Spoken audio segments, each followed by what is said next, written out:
Bonjour à tous, Laure Michel, je suis neurologue au CHU de Rennes dans le service de neurologie qui est également donc centre expert sclérose en plaques. Voilà, on est une équipe de 4 neurologues, dont moi, qui travaillons spécifiquement sur cette maladie.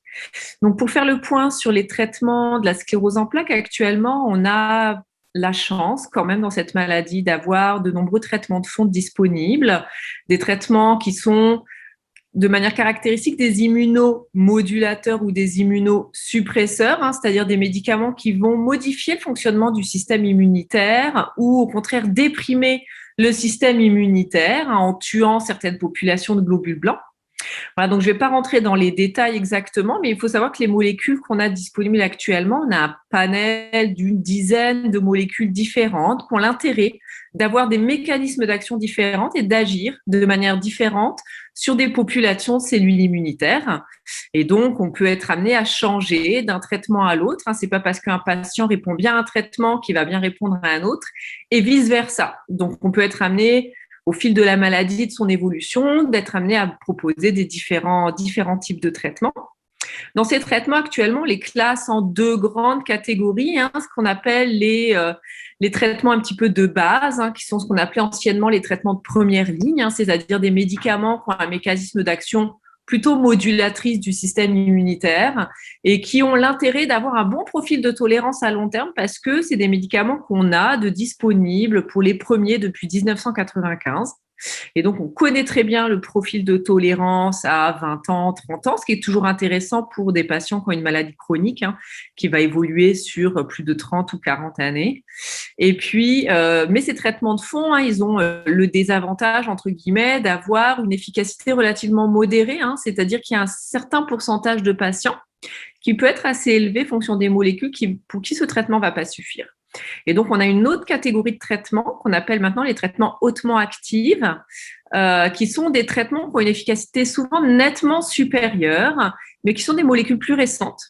Et donc, on a dans notre arsenal thérapeutique, pour certains, que depuis quelques années, avec donc un profil de tolérance qui est moins bien connu à très long terme. Et puis également pour certains qui peuvent être contre-indiqués pendant la grossesse ou en cas de désir de grossesse, et chez nos jeunes patientes, ça peut poser souci. Donc voilà, ça nous arrive de débuter d'emblée par des traitements hautement actifs, parce qu'on a des études récentes qui montrent que débuter d'emblée par un traitement hautement actif, ça permet probablement de mieux contrôler la maladie à long terme. Mais on peut être amené également à débuter quand on estime que la sclérose en plaques, elle est peu active, peu inquiétante au début de maladie et dans certaines circonstances, à commencer par des traitements qu'on appelle classiquement de première ligne. Alors bien sûr, les traitements, c'est important. C'est important. On sait que plus on les débute tôt, après le diagnostic de la maladie, meilleur est le pronostic à long terme. Donc, c'est vrai qu'on a tendance à proposer maintenant l'initiation des traitements de fond dès qu'on a la certitude diagnostique de la sclérose en plaques. Et puis, on part, comme je vous le disais, sur de longues années de traitement, mais souvent, c'est pas tout à fait suffisant. Il y a beaucoup de choses maintenant qui sont mises en place, souvent avec l'aide de nos partenaires rééducateurs. Donc, très souvent, dans cette maladie, on propose assez rapidement un contact avec un centre de rééducation. Pas forcément parce qu'il y a un gros besoin de rééducation ou parce qu'on est très handicapé, c'est pas toujours le cas, mais aussi parce que ces centres de rééducation, ils connaissent les problématiques de la sclérose en plaques que peuvent être la fatigue chronique, que peuvent être également, du coup, des fois des problèmes d'adaptation du travail, de réadaptation professionnelle.